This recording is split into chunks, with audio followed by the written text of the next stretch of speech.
আসসালামু আলাইকুম। ট্রিপলিয়ার চ্যানেলে আপনাদের সবাইকে স্বাগতম। আজকের এই ভিডিওতে আমরা খুবই গুরুত্বপূর্ণ এবং বহুল প্রচলিত একটি সার্কিট সমস্যার সমাধান করতে যাচ্ছি। আমরা দেখব কিভাবে ডিপেন্ডেন্ট সোর্স সহ একটি সার্কিটের থেভেনিন ইকুইভ্যালেন্ট সার্কিট বের করা যায়। এই সমস্যাটি নেওয়া হয়েছে আলেকজান্ডার সাদিকুর পঞ্চম এডিশনের বই থেকে। এক্সাম্পল 4.9 দিয়ে আমরা শুরু করছি, আর এই সমাধানের মাধ্যমে আমরা শুরু করতে যাচ্ছি আমাদের নতুন সিরিজ থেভেনিন থিওরেম, সমস্যা ও সমাধান, যেখানে আমরা ধারাবাহিকভাবে বিভিন্ন জটিল সার্কিটের সমাধান আপনাদের সামনে তুলে ধরব। তবে এই সমস্যাটি ভালোভাবে বোঝার জন্য থেভেনিন থিওরেম, ডিপেন্ডেন্ট সোর্সের বেসিক ধারণা থাকা জরুরি। যাদের এই থিওরিগুলোতে কিছুটা দুর্বলতা আছে তাদের জন্য ডেসক্রিপশন বক্সে আমাদের থিওরি লেকচারের লিংক দেওয়া আছে। আপনারা চাইলে ক্লাসটি শুরু করার আগে সেগুলো দেখে নিতে পারেন। আশা করি আপনারা শেষ পর্যন্ত আমাদের সাথেই থাকবেন এবং পুরো সমাধানটি মনোযোগ দিয়ে দেখবেন। তো চলুন আর কথা না বাড়িয়ে আমরা সরাসরি আলেকজান্ডার সাদিকুর এক্সাম্পল 4.9 এর সমাধানে চলে যাই। হ্যাঁ, এটা এক্সাম্পল 4.9 আমার এডিশনের বইয়ে আর কি, যার যেটা মিলবে মিলাইনে বলা হচ্ছে এই এ বি পয়েন্টের রেসপেক্টে থেভেনিন ইকুইভ্যালেন্ট সার্কিট নির্ণয় করতে বলছে, অর্থাৎ ভিটিএইচ নির্ণয় করতে হবে। আরেকটা কি হলো, আরেকটা আর আরটিএইচ। হ্যাঁ, তো এটা যদি আমার মেইন সার্কিট হয়, এখানে দেখো আমার একটা এক্সট্রা কি দিয়ে আছে, এটার নাম কি? এটা ভোল্টেজ সোর্স না কারেন্ট ডিপেন্ডেন্ট সোর্স? এটা হচ্ছে যে ভোল্টেজ সোর্স।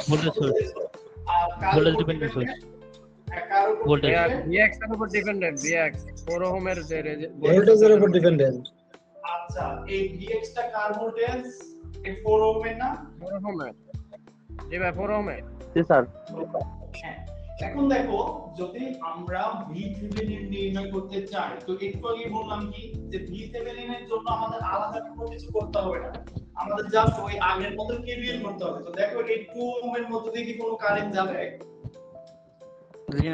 না, যাবে না। 2 ওহমের মধ্যে দিয়ে কোনো কারেন্ট যাবে না। তাহলে একমাত্র 6 ওহমের ভোল্টেজটাই VThevenin ভোল্টেজ হবে না? জি ভাই। জি স্যার। তার মানে আমাদের এই বাহু দিয়ে কারেন্ট ফ্লোটা নির্ণয় করতে হবে, তাহলে তো খেলা শেষ, তাই কি না?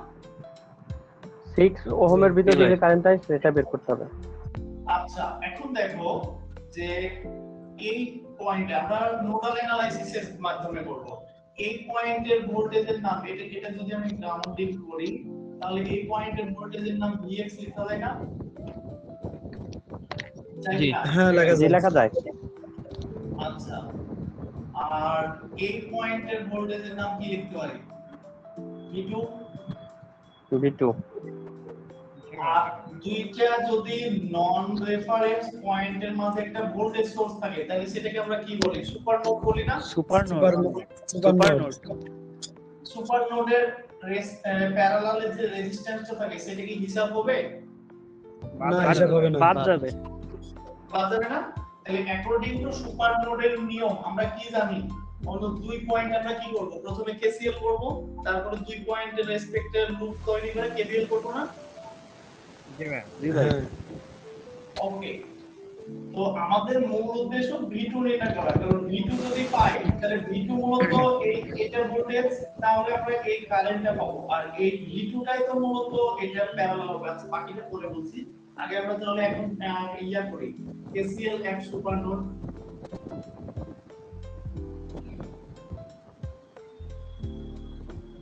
সমান কি হয়? Vx, ও সরি, কারেন্টের ডিরেকশন দেয়া আছে। হ্যাঁ, আচ্ছা, তাহলে 5 ঢুকছে আর Vx - 0/4 প্লাস V2 - 0/6 বের হচ্ছে। বুঝতে গেল সমস্যা? এটা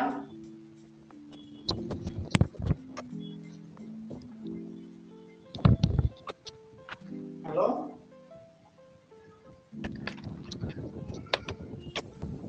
এই কেসিএলটা বোঝা গেছে সুপার নোডে?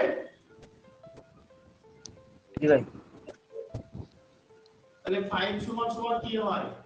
dx/4 plus d2/6। এটা আমরা ইকুয়েশন 1 দিলাম। এখন কেভিএল এর কি করব? সুপার নোড, তাই কি না? তাহলে কি হবে বলো? vx plus 2vx minus v2 সমান 0। তাহলে 3vx মাইনাস v2 সমান 0। এটা আমাদের ইকুয়েশন 1 2। তাহলে ইকুয়েশন 1 2 হতে vx সমান কত আর v2 সমান কত বলো? ভাইয়া vx হচ্ছে VX 6.666 666 হ্যাঁ। আচ্ছা আর v2 হচ্ছে 20 কত? 20 20 ভাইয়া 20 ভোল্ট। ওকে, মিলছে। এখন দেখো যে এই v2 ভোল্টেজটা 6 ওহমের ভোল্টেজ কিনা? জি ভাই এর সবাই এটাই বুঝছো? v2 এখন আমি যদি এই লুপটাকে আলাদা করে আঁকাই দেখতে এমন হয় কিনা দেখো তো। এটা হলো v2 আর এটা হলো vth। হ্যাঁ, এই যে এই লুপটা অতএব কেভিএল করলে কি হয়? কেভিএল করে vth মাইনাস v2 সমান 0 বা vth সমান সমান v2 সমান সমান 20 ভোল্ট। তাহলে আমাদের একটা রেজাল্ট হয়েছে, vth হয়েছে না? জি ভাই কারো কোনো কনফিউশন? এখন মজাটা দেখো, পরের অংশ আমরা কি বের করব বলো? RTH। RTH বের করতে হলে এই দিকে আমরা কি স্থাপন করব? একটা অন ভোল্টেজ সোর্স হ্যাঁ, আর এই দিকে একটা কারেন্ট I0 নাম দিলাম। আর এই কারেন্ট সোর্সটা কি হবে? ওপেন হয়ে যাবে ওপেন হয়ে যাবে। বাট এই ডিপেন্ডেন্ট সোর্স কি কোনো কিছু হবে? জি না ওটা থাকবে এটা ইনট্যাক্ট থাকবে না? হ্যাঁ।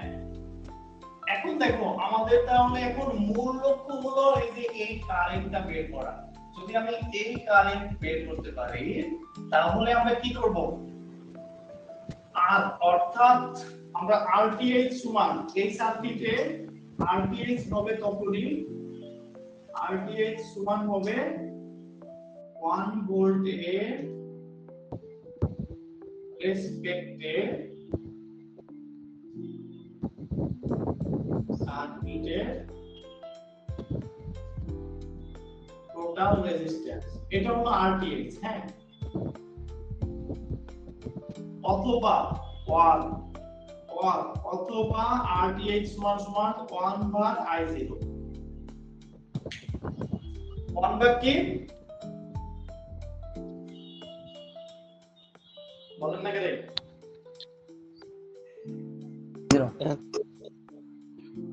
1/I0। তার মানে আমাদের এখন মূল লক্ষ্য I0 টা বের করা। আর এই 1 টা পেলাম কোথা থেকে? ওটা ধরে নিছি আমরা এসে ডিপেন্ডেন্ট সোর্স যেহেতু হ্যাঁ, 1 ভোল্টের 1 ভোল্ট থেকে। আচ্ছা, ডিপেন্ডেন্ট সোর্স থাকলে আমরা এখানে 1 ভোল্ট ওপেন জায়গায় 1 ভোল্ট ধরে নিব ঠিক আছে। আচ্ছা, তাহলে আমাদের I0 বের করার মিশন শুরু করি। তো গতদিনও বলেছিলাম কি যে যখনই ডিপেন্ডেন্ট সোর্স আমার ম্যাথ থাকবে আমরা নোডাল অ্যানালাইসিসটাকে প্রিফার করব। হ্যাঁ, নোডাল অ্যানালাইসিসে সবচেয়ে সোজা হবে। তো সিমিলারলি দেখেন আবারও সেই কি এটা সুপার নোড। সুপার নোড কিনা মনে গেলে?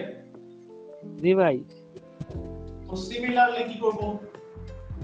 সেম ভাবেই থাকবে v2 v1। আর এই পয়েন্টের ভোল্টেজ কত এখন? 1 ভোল্ট না?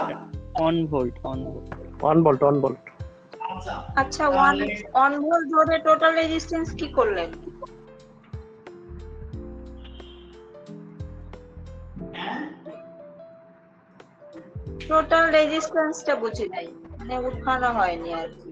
আচ্ছা এখানে এই কারেন্টটা কি কারেন্ট? এই সার্কিটের জন্য টোটাল কারেন্ট না? হ্যাঁ টোটাল কারেন্ট আর এটা মূল ভোল্টেজ সোর্স না, জি তাহলে আর কে সমান কি জানি আমরা, টোটাল রেজিস্ট্যান্স সমান কি জানি, ভি বাই আইটি না। জি তাহলে আমি এটাকে যদি আইটি বলি অর্থাৎ এটা সমান সমান তো আইটি, তাই না, আর এটা সমান সমান ভি, তাহলে আমার এটা এই যখন আমি এই জায়গায় হলো কারেন্ট অর্থাৎ 1 বাই i0 করব, তাহলে অ্যাকচুয়ালি বের হবে কি এটার সাপেক্ষে, তো সাপেক্ষে টোটাল রেজিস্ট্যান্স বের হবে না। তাহলে বাকি যে রেজিস্টার গুলো আছে ওগুলো কি কাজ করবে না? আল্লাহ, ওগুলা নিয়েই তো ওটা করব। আচ্ছা ওই হিসাব বাদ, আমরা জাস্ট এটা মনে রাখি তাইলে হবে। এত জটিল করে চিন্তা করার দরকার নাই। 1 বাই i0 আমাদের এখন শুধু i0, ঠিক আছে। তাহলে কেসিএল এন্ড সুপারনোভা, তাহলে কি হবে x minus 0 by 2 plus g2 minus 0 by 6 সমান 1 মাইনাস v2 বাই 2। সেক্ষেত্রে কারেন্ট যাচ্ছে, বোঝা গেছে সবাই? স্যার প্রথমটা ভুল আছে নাকি স্যার? ওর হবে না নিচে, রোদের মান। হ্যাঁ, এখন এখান থেকে আমরা কি বানাবো, vx by 4 plus v2 by 6 plus v2 by 2 সমান হাফ। এটা আমাদের এক নম্বর সমীকরণ। সিমিলারলি কেভিএল আর কি কোনখানে কেভিএল আর সুপারনোড, তাহলে vx plus 2vx minus v2 সমান 0। সেম ঘটনা সমান 0। এটা আমাদের দুই নাম্বার। 1 এবং 2 হতে বলো vx কত আর v2 কত আবার? vx হচ্ছে 0.2 আর v2 হচ্ছে 0.6। 0.2 আর 0.6। 0.2 0.6। আচ্ছা তাহলে আমি i0 সমান কি লিখতে পারি, 1 মাইনাস v2 বাই 2 না? জি ভাইয়া লেখা যায়। এই যে এই বাহুর কারেন্টটা হলো i0 না, তো এটা দিয়ে যে কারেন্ট যাচ্ছে সেটা 1 মাইনাস v2 বাই 2 হবে না? ওকে, তাহলে এখানে কি হবে, 1 মাইনাস v2 সমান কত পেলাম, 0.6 বাই 2, তাহলে এটা কত হয়, 0.2 0.2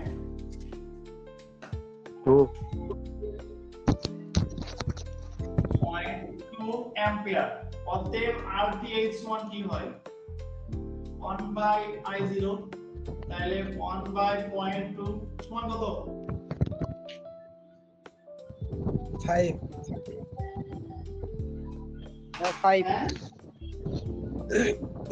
RTH সমান 5। একটু ভুল হলো কোথায়, তাহলে এটা 6 হবে।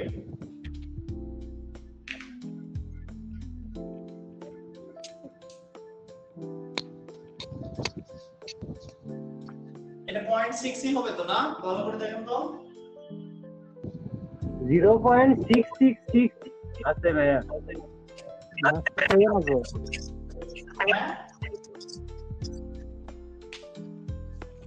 বুঝলি?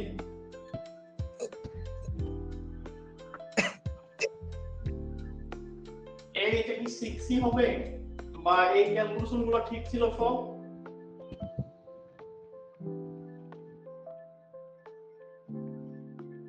আরেকবার একটু রিভিশন দেন, কারণ RTH এর মান 6 হবে।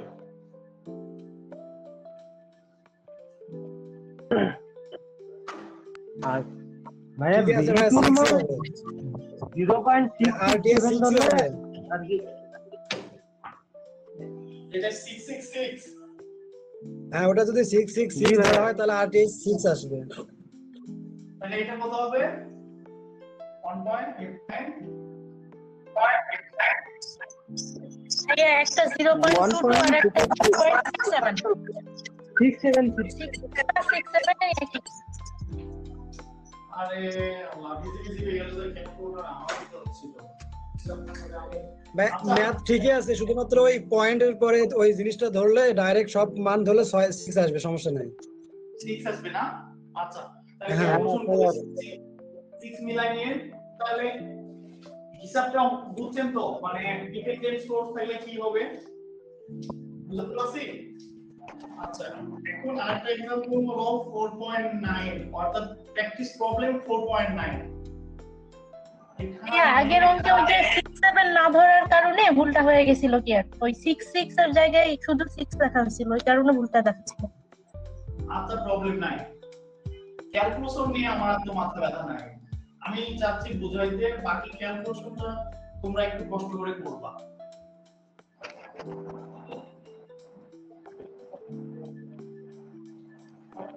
এটা হলো আমার 4, এটা আমার 3, এই পথ দিয়ে যে কারেন্ট যাবে এটা হলো আমার Ix, আর এটা হলো 1.5 Ix, এটা হলো আমার 5, এটা হলো আমার 6 ভোল্ট। তো সিমিলারলি এই যে A আর B এর রেসপেক্টে আবারও ইকুইভ্যালেন্ট সার্কিটই তৈরি করতে বলা হচ্ছে।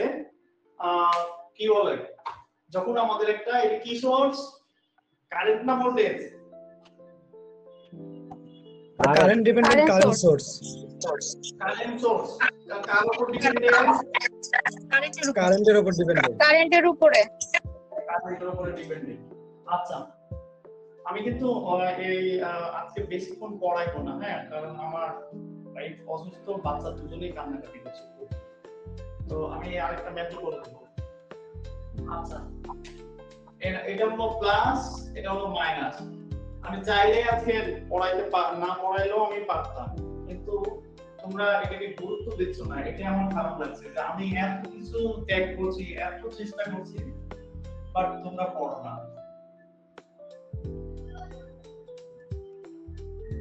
আর আমার এই চেষ্টাটা এইভাবে চললে বেশি দিন থাকবে না, এটা কিন্তু নিশ্চিত থাকো যে এই যে তোমরা যদি এইভাবে ফাঁকি দিতেই থাকো, আমি হয়তো কিছুদিনের মধ্যে, আমারও তো ধৈর্য শক্তি আছে না, আমি সেটা হারাই ফেলবো এবং হয়তো সবই বাদ দিয়ে দেবো,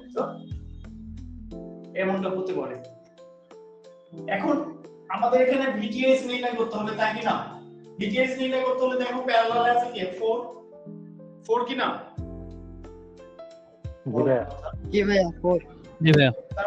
তার মানে দেখো আমরা যদি ইয়া করি, নোডাল অ্যানালাইসিসের মাধ্যমে করার চেষ্টা করি, তাহলে এই পয়েন্টটাকে যখন আমি গ্রাউন্ড দিয়ে দিচ্ছি, তাহলে এই পয়েন্টের ভোল্টেজের নাম তখন ভিটিএস হয়ে যাচ্ছে না, অর্থাৎ এই পয়েন্টের ভোল্টেজের নাম ভিটিএস হচ্ছে কি না? জি ভাইয়া। জি ভাইয়া। আর এটা যদি মাইনাস, এটা গ্রাউন্ড আছে, তাহলে এই পয়েন্টের ভোল্টেজ কত? 6 ভোল্ট না? জি ভাইয়া 6 ভোল্ট। তাহলে এখানে একটা নাম দিলে আলাদা, এটার নাম দিলাম আমি V1, ঠিক আছে? তাহলে দেখো V1 পয়েন্টে কেসিএল যদি করি, এটা কারেন্ট ডিরেকশন এদিকে দিলাম, আর এটা তো ডিরেকশন দেওয়াই আছে এদিকে Ix, তাহলে আর এটা ডিরেকশন দিলাম এদিকে, এটার নাম দিলাম I1, ওকে? আচ্ছা I1 টাইনের নাম দিব না, কারণ এখন আমরা ধরে নিলাম যে আমরা ভালো পারি নোডাল অ্যানালাইসিস। V1 পয়েন্টে প্রথমে আমরা কেসিএল করি, তাহলে দেখো কারেন্ট প্রথমে একটা ঢুকছে, এটাও ঢুকছে, আর বের হচ্ছে Ix, তাহলে আমি কি লিখতে পারি? 6 V1/5 প্লাস 1.5 Ix সমান Ix না?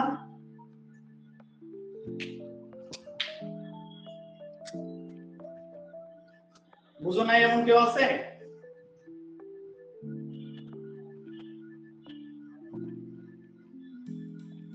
ওই কেউ তো বলো বুঝছো কিনা বিষয়টা, কেসিএলটা বুঝছো সবাই?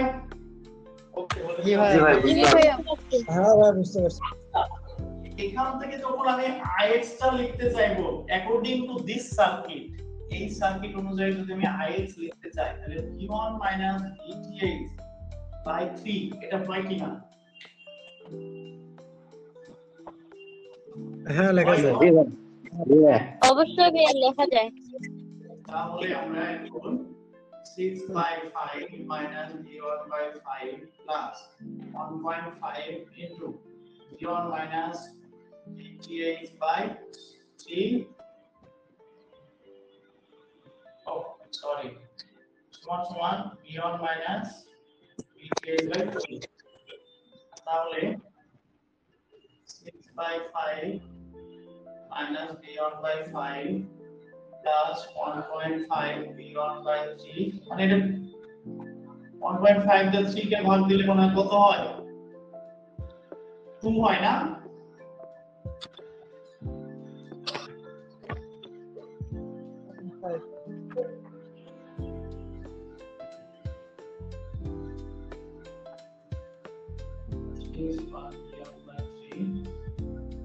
minus plus 0 তাহলে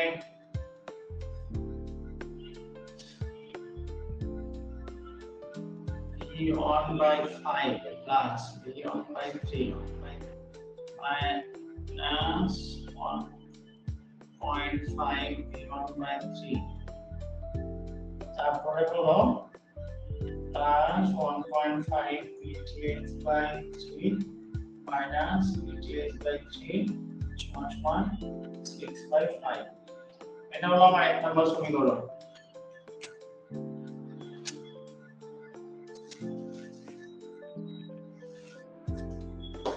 আর হলো এখন এই পয়েন্টে আমরা কেসিএল করব VTH পয়েন্টে কেসিএল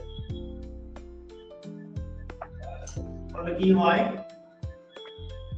Ix সমান VTH minus 0/4 তাহলে Ix1 কি লিখতে পারি v1 minus vth/3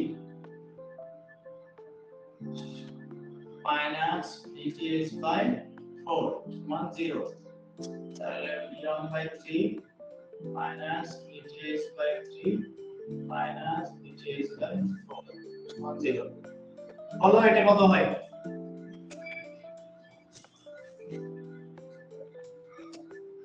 দুটো থেকে বলো v1 এর মান কত আর vth এর মান কত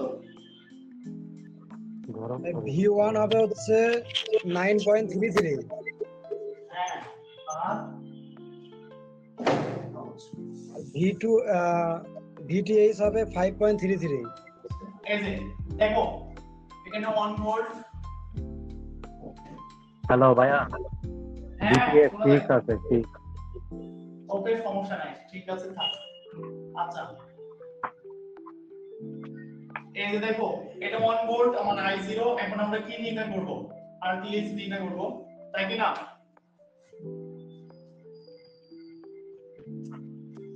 তাহলে RTH নির্ণয় করতে হলে সিমিলারলি আবার আমাদের I0 বের করতে হবে I0 বের করতে হলে দেখো আমাদের যদি এই পয়েন্টটা চিন্তা করি আবারও সেই কি করব ইয়া করব KCL করব তো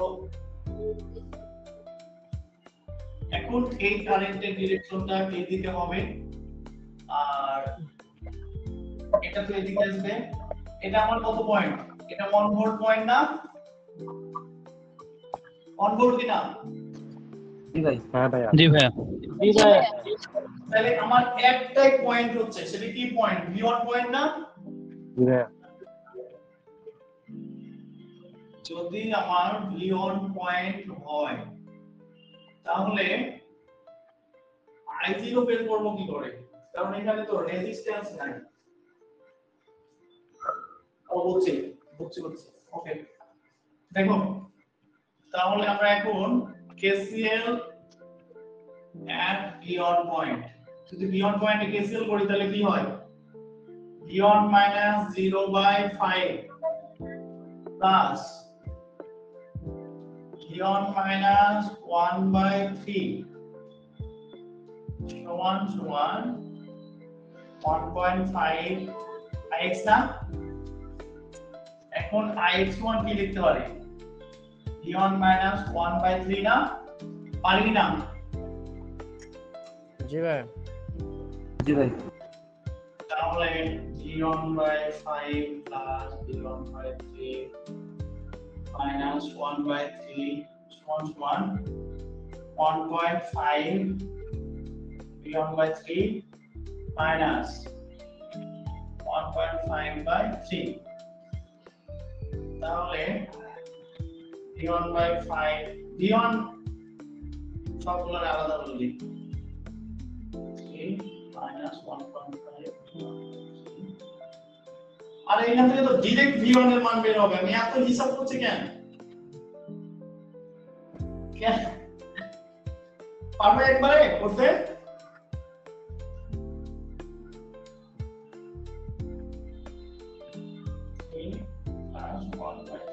এখান থেকে v1 এর মান কত হয় বলো -5 আচ্ছা -5 ভোল্ট অতএব এখন দেখো যে আমাদের দরকার এই i0 না বলো এই i0 দরকার হলে আমাদের এই পয়েন্টে কেসিএল করতে হবে এই পয়েন্টে যদি কেসিএল করতে চাই তাহলে এই কারেন্টটা এই দিকে যাবে কিনা নিচ দিকে যাচ্ছে না আর এই কারেন্টটা ঢুকছে ক্লাস খুবই বোরিং হচ্ছে না আজকে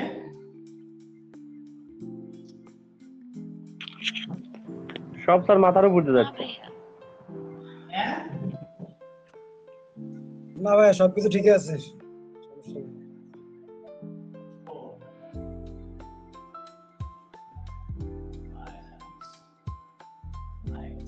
একটু স্লো করেন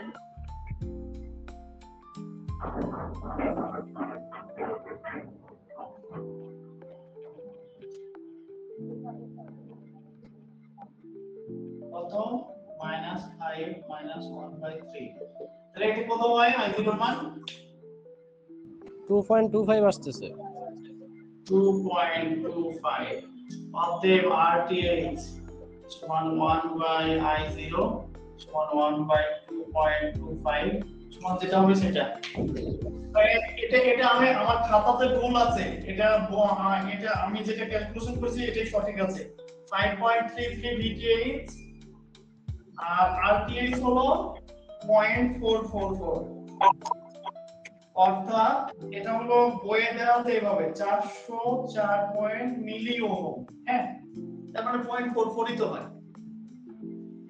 তাই না জি ভাই হ্যাঁ ভাই 0.44 হয় ওকে আপাতত